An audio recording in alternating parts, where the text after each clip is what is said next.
siempre lo en estos momentos con el abogado César Gutiérrez Priego, porque, bueno, se lo mencionaba a Israel Vallarta, de acuerdo a César, no hay justicia si no es pronta y expedita. Ya lo platicábamos, mi querido César, no sé si me puedan ver y escuchar correctamente, pero si me escucha César, en este contexto, eh, después de que ves la entrevista con Israel Vallarta y las declaraciones que ha hecho, ¿cómo lo ves? ¿Qué futuro le ves a esta lucha por justicia de Israel Vallarta? Tú como hombre de leyes, eh, ¿está abierta la posibilidad para buscar reparación de daños, no solamente del gobierno, sino también entablar procesos contra privados? ¿Cómo ves todo este caso, César? Vicente, antes que nada, un placer saludarte como siempre. Mira, yo explicaba que todavía faltan varios capítulos de esta historia. ¿Y por qué lo digo así? Israel Vallarta está muy consciente de su situación legal. Él entiende claramente que esta es una resolución en primera instancia, que la misma va a ser recurrida por la Fiscalía General de la República y que incluso es una obligación porque en teoría existen 6 víctimas que presuntamente habían sido secuestrados por esta banda de los Zodíaco, en donde a él supuestamente se le hacían señalamientos de forma directa de participar en este grupo criminal y que además era el líder de la misma, ¿no? Por supuesto que cada una de estas instancias se irán dando mediante la apelación que presentará la Fiscalía General de la República, que era un tribunal de apelación en materia penal federal, quien se encargue de ratificar o modificar la resolución. Y asimismo tendrán la posibilidad también de hacer valer el amparo en materia penal e incluso ir hasta la revisión. Lamentablemente tienen que suceder todas estas etapas judiciales para que él, el día de mañana, pudiese presentar una demanda por daño moral, no solo en contra del Estado mexicano. Independientemente de eso, él puede iniciar ya los trámites en el Centro de Atención a Víctimas, porque él ya es considerado una víctima del Estado mexicano en este momento, aunque la resolución no se encuentre todavía firme, porque existe la posibilidad de que sea apelada. Pero en este momento, él ya es una víctima del Estado mexicano. Y me parece que él entiende muy bien esa parte jurídica, porque él incluso hizo el señalamiento, ¿no? Se causó mucha controversia el hecho de, recordemos cuando el presidente de la República, Andrés Manuel López Obrador, decía que si era necesario, por la situación que se había vivido, por esta violación al debido proceso y a los derechos humanos, él estaría en posibilidades de otorgar el indulto presidencial, pero no se podía dar porque el indulto presidencial solamente opera cuando ya no existen instancias legales en las cuales se pueda recurrir mediante, obviamente, la apelación, el amparo o el recurso de revisión. Por eso él, que entiende muy bien la situación jurídica, y para algunas personas que decían, es que ¿por qué la presidenta de México tiene que dar una declaración pública? No es la presidenta de México, es quien represente al gobierno, porque esto fue un acto de gobierno, nos guste o no, aunque hayan sido presidentes emanados de partidos políticos diversos, el gobierno pues tiene una entidad jurídica que es representada y que en este caso no forzosamente tendría que ser por la presidenta de la República, podría ser por medio de la secretaria de Gobernación. Pero esas son ciertas cuestiones de carácter jurídico que queda mucha duda a la gente y que además se han mal informado, ¿no? Porque hay muchísimas personas que dicen que Israel Vallarta no fue declarado inocente, sino que más bien no le pudieron comprobar los delitos que se le acusaba o que se le imputaba. Pero hay que recordar algo, mi querido Vicente, y es nada más como para que quede claro. Él en todo momento debió haber gozado de un derecho fundamental que viene implícito en la Declaración Universal de los Derechos del Hombre, en su artículo 11, en la Constitución Política de los Estados Políticos Mexicanos, que es en el artículo 20, apartado B, fracción primera, y en el artículo 13 del Código Nacional de Procedimientos Penales, que habla de la presunción de inocencia. Toda persona se presume inocente hasta que no le puedas tú comprobar mediante una sentencia judicial inapelable que esta persona sí es culpable de haber cometido un delito. Por consecuencia, él fue declarado por medio de una sentencia judicial absuelto de todos los cargos que se le imputaban y las acusaciones que existían. En realidad, él jurídicamente fue declarado inocente porque nunca se violó la presunción de inocencia, nunca fue vencida esa presunción de inocencia. Para todos aquellos que tienen dudas y que nos viene a dar muchísima luz, ¿no? Platicábamos tú y yo en lo privado, que te felicito, se me hizo muy buena la entrevista que le hiciste, en lo personal, platicando muchas cosas, me parece que fue un momento muy íntimo que pudimos todos ver y observar, y que a mí en lo personal me parece que una persona que pasa casi 20 años de su vida para obtener su libertad, independientemente del punto de vista y opinión de cualquier persona, pues eso no es justicia, porque la justicia, si no es pronta y expedita, no es justicia. Eso lo sigo señalando, ¿no? Y en lo personal me parece que todas estas dudas que existen, que han sido mal informadas por varios medios de comunicación, incluso por algunos colegas que se dicen especialistas en los temas, me parece que es obligación de todos nosotros, y en específico también de Israel Vallarta, salir y aclararlo, ¿no? ¿Por qué? Porque él en todo momento, más allá de todos los medios de comunicación que se utilizaron, él podrá en algún momento presentar estas demandas por daño moral, ¿no? Para la reparación del daño en contra de personajes como Carlos Loret, como Cárdenas Palominos, como contra Genaro García Luna, incluso contra muchos otros más que participaron, hasta quienes hayan sido procuradores y procuradoras generales de la República en su momento, y incluso ante el fiscal general de la República, Alejandro Gertz Manero, ¿no? Y a mi consideración, yo lo decía en otra entrevista, desde mi punto de vista jurídico, existen las condiciones para que él presente las denuncias. Tengo entendido que él ya presentó algunas denuncias porque lo ha declarado en algunas de las entrevistas, en donde por ser violatorio de derechos humanos esos delitos no prescriben, ¿no? Y me parece que incluso podríamos ver a personajes que ya se encontrarían hasta confesos, como Carlos Loret de Mola, que reconoce que existió un montaje en la detención que se llevó a cabo y que, por supuesto, pues gracias a ese montaje se le hicieron acusaciones, hoy conocidas como imputaciones, a Israel Vallarta, que el gobierno, por medio de la Fiscalía General de la República, no pudo comprobar, y por lo menos en esta primera instancia, una juez federal consideró que no pudieron probarlo, y la presunción de inocencia nunca fue violada. Por lo mismo, él fue declarado inocente de las acusaciones, hoy podemos decir falsas acusaciones, que le hicieron en su momento.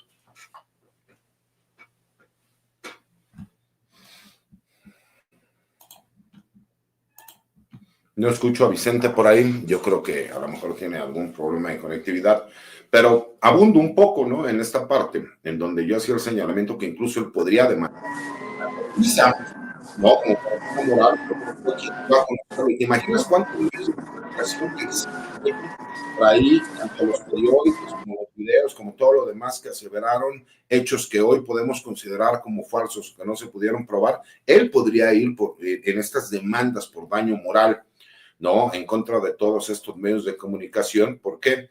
Pues porque obviamente afectaron su buen nombre, afectaron su sitio. Oye, César. Causaron incluso daño moral y económico. Oye, y también puede demandar por María Elena Morera, presidenta de Causa en Común, asociación civil, amiga de Genaro García Luna, una de las defensoras mediáticas de Genaro García Luna, que hoy fue entrevistada con Ciro Gómez Leiva. Yo le respondía en redes sociales, te lo pongo como ejemplo, nada más, César. Salió libre Israel Vallarta, secuestrador señalado, no por una, sino por al menos 6 víctimas. Ella lo menciona, secuestrador señalado. Luego dice que casualmente su liberación se da en momentos críticos para la 4T, escándalos de corrupción y crimen organizado, así que muy pertinente llevar la conversación pública al pasado. Solo recordar que, contrario a cómo van a querer manejarlo, esto no fue en la época del presidente Calderón, fue con el presidente Vicente Fox. Eso por un lado. Yo le respondía que en qué momento se convirtió en jueza para declararlo secuestrador, cuando ya una jueza en funciones lo ha declarado inocente, como lo estás mencionando tú. Todos estos personajes también estarían propensos a ser demandados por Israel Vallarta, César. Sí, por supuesto. ¿Por qué? Porque ella ya hizo una aseveración que por lo menos en este momento es falsa. Ella lo señala como un secuestrador, ¿no? Como un secuestrador señalado, ¿sí? Pero ella está haciendo una aseveración. Ella tendría que haber hablado de una presunción, o en que en su momento hubo una acusación. Y es lo que yo te decía, para todas aquellas personas que se confunden y que dicen, es que Israel Vallarta no fue declarado inocente, más bien no se le pudo comprobar o probar los hechos que se le acusaba o imputaban, pues están equivocados, porque la presunción de inocencia se le da a cualquier persona, te caiga bien o te caiga mal. Entonces eso es lo que me llama la atención de abogados, ¿no? Que son especialistas, que conocen del tema y que el día de hoy quieran salir a justificar. Y un segundo punto que me parece muy importante, Vicente, para todos aquellos que dicen, es que esto es una cortina de humo. Yo me pregunto, ¿a poco existía la cuarta transformación hace 20 años cuando el gobierno, ¿no?, utilizó a los órganos de investigación como la Agencia Federal de Investigaciones, a la extinta PGR, para llegar y hacer un montaje, torturar a presuntos delincuentes, obligar a testigos a que declararan en contra de personas, que utilizara todo el peso del Estado para ir en contra de ciertos personajes, para desviar ellos sí la atención en su momento? Me parece que son cosas completamente distintas. Y si lo buscan como un distractor, pues ni siquiera existía la cuarta transformación hace 20 años. Me parece que tendrían que tener autocrítica y reconocer cuál es la realidad. Esa es la realidad que vivimos todos o un gran número de mexicanos en este país durante décadas. Esa es una realidad. El que se utilizaba los órganos del Estado para torturar, para inventar, para golpear, para generar, ¿sí me explico?, narrativas en donde no tenías tú la posibilidad, como el día de hoy, de acudir a las redes sociales o a programas y periodistas de investigación independientes como tú y muchos otros medios que tienen la oportunidad de decir tu verdad, qué fue lo que se dio, de hablar de pruebas, de confrontar. No existía nada de eso. Para los que son mucho más grandes, que lo saben, era un México completamente distinto. Y sí es cierto, yo lo he señalado, esto fue en diciembre del 2015, cuando por medio de la Agencia Federal de Investigaciones hacen esta simulación, pero hay 2005, que recordar, 2005, perdón, César. sí, diciembre del 2005, pero hay que recordar, mi querido Vicente, que para el 2006, que viene este cambio de gobierno en donde todos sabemos, y por eso se le llama espurio a Felipe Calderón, hubo un robo de las elecciones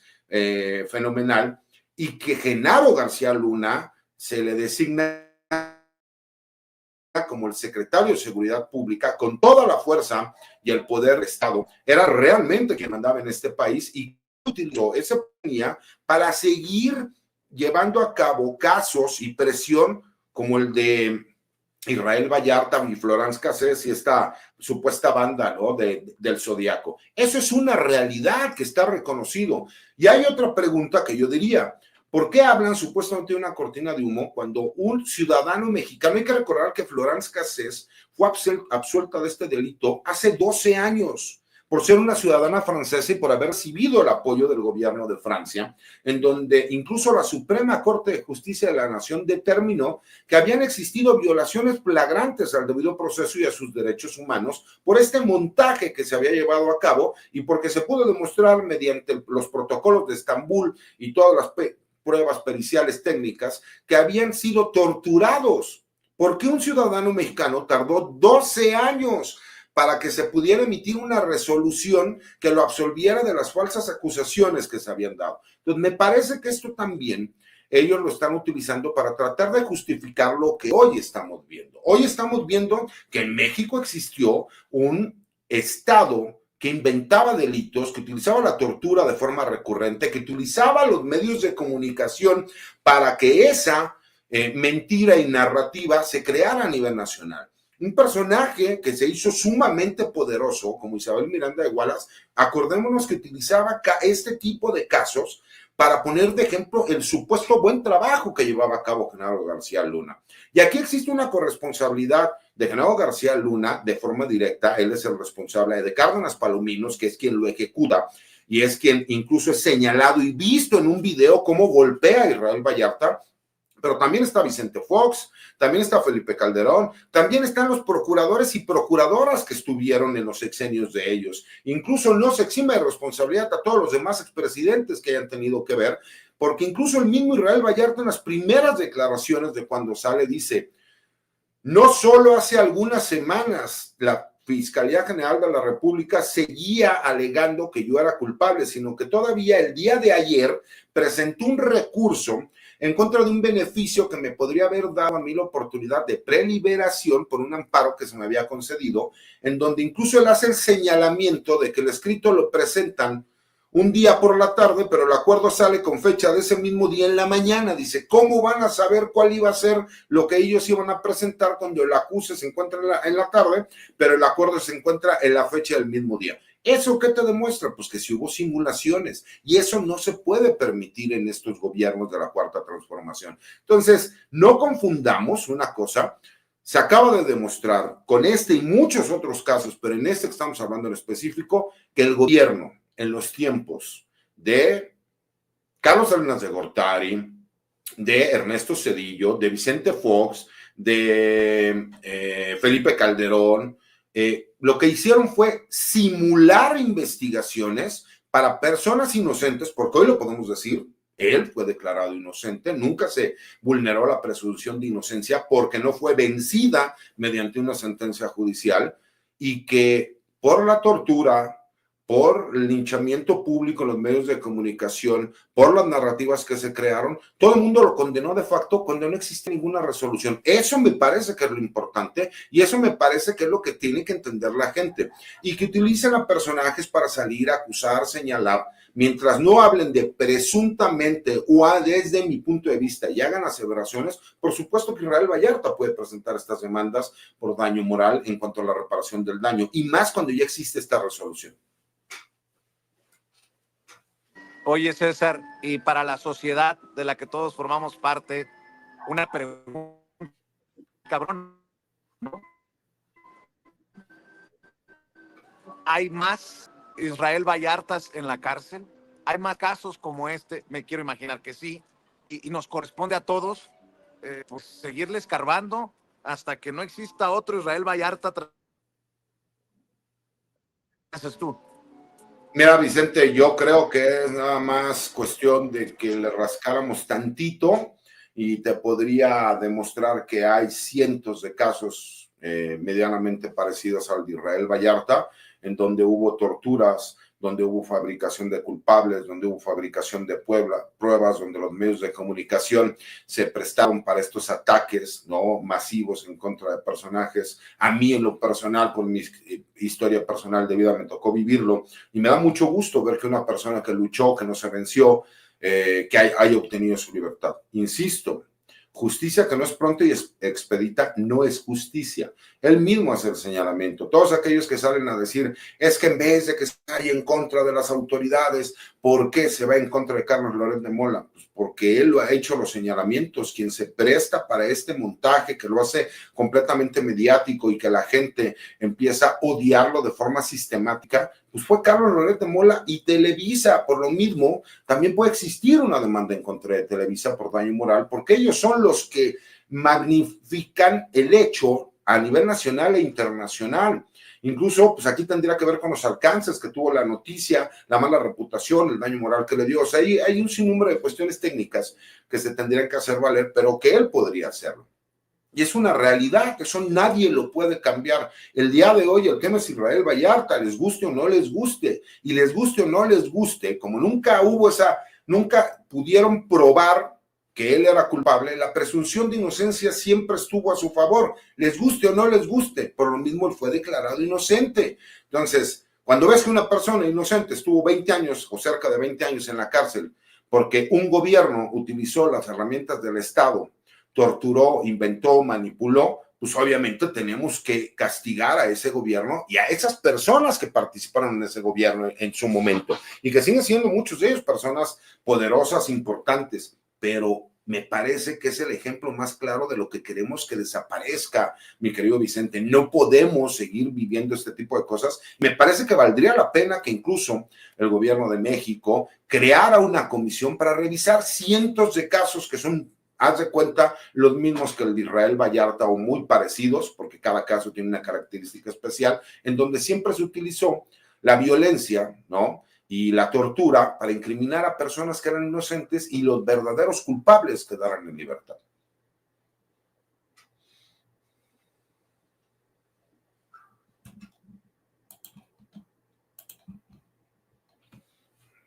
Creo que Vicente tiene fallas de comunicación, pero sí creo que tiene que ser un caso emblemático, en donde no tiene que quedar ninguna duda de lo que se vivió.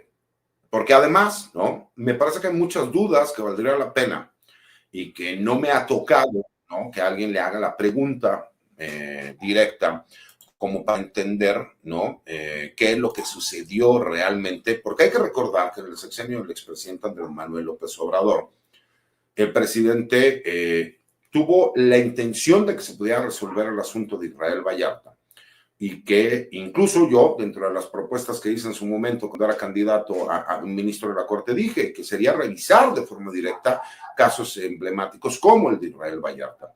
Y que nosotros nos quedamos con lo que nos dijo en su momento la secretaria de Gobernación, de que independientemente de lo que el presidente de la República quisiera apoyar por medio de este indulto presidencial, existían dos causas penales más en donde él está involucrado. Y él señala que no existen esas dos causas penales, entonces por lo mismo me interesaría mucho esa parte jurídica que desconozco, porque yo entendía que había una acumulación, pero ¿quién mejor para conocerlo que él? Y segunda, él le queda completamente clara su situación jurídica, porque él mismo lo dice, y lo sabe y lo dice de forma correcta. El indulto presidencial no podía operar a su favor porque ni siquiera existía una sentencia en primera instancia y él no se podía ir todavía a órganos internacionales porque no existía ni siquiera esa sentencia en primera instancia. Imagínate cualquier persona que se encuentre sujeta a un proceso, pasar casi 20 años para que exista una sentencia en primera instancia. No podemos tener un sistema judicial de ese estilo y por eso fue necesario la reforma al Poder Judicial. Por eso fue que se llevó a cabo, para que no se vuelvan a repetir casos como este, Vicente.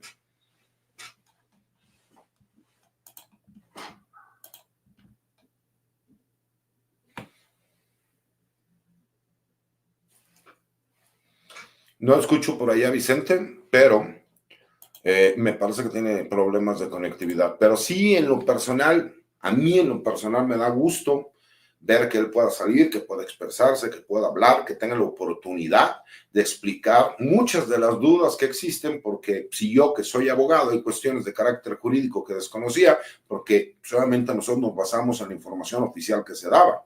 Todos escuchamos a la ministra en retiro, Olga Sánchez Cordero, cuando era secretaria de Gobernación, decir que no podía operar ningún beneficio a su favor porque existían dos causas penales donde era señalado también él como presunto responsable del delito de secuestro. Y hoy él nos dice que no existen y vemos que no existían porque él sale en libertad mediante esta sentencia. Pues me parece que hay mucho que aclarar y que tendríamos que preguntarle incluso a la Gobernación qué fue lo que sucedió o cuál era la información que ella dio y por qué la dio. Totalmente, totalmente, mi querido César. Si te parece, te estaré molestando en estos días para que nos ayudes a desmenuzar desde tu trinchera esto que nos debe de ocupar a todos. Y por lo pronto, pues ya sabes que te mando un abrazo pidiéndote que te despidas. Bueno, con el compromiso, a ver si ya regresó César, me dice Ceci que se congeló, con el compromiso de que regreses mañana a la mesa de seguridad con Pepe Rebeles, con Paco Cruz. Me dijo Israel Vallarta que va a hacer lo posible por estar en una mesa de seguridad contigo, con Pepe, con Paco, así que preparémonos para esa posibilidad, mi querido César, y no sé si quieras cerrar tu idea y yo pedirte que con lo que quieras cerrar y que además con la invitación de siempre para tus columnas, tus videocolumnas y para tus redes sociales, querido César. Pues nada, Vicente, agradecerte como siempre el espacio, el participar sin censura en mi casa, y aquí estaremos mientras nos siguen invitando. Y además, cuando no nos invitan también de metiches vendremos. Pero sigo diciendo lo mismo: justicia que no es pronta y expedita no es justicia, por lo menos se aplicó la ley, ¿no? Y invito a la gente para que me siga en mi cuenta de X, anteriormente Twitter, que es @SarGutiPrim, a las columnas que escribo todos los martes en La Silla Rota y cada 15 días en el Heraldo de México, y así como las videocolumnas que subo a mi cuenta de TikTok, que es @SarGutiPri1, y a mi cuenta de YouTube, que es César Gutiérrez Priego. Te mando un abrazo, Vicente, esperando el día de mañana nos podamos ver en la mesa de seguridad, y sería un placer poder platicar con Israel Vallarta un día de estos, porque hay muchísimas dudas que incluso como profesionista me quedan. Un abrazo, mi querido Vicente, y saludos a todas las personas que nos ven y nos escuchan.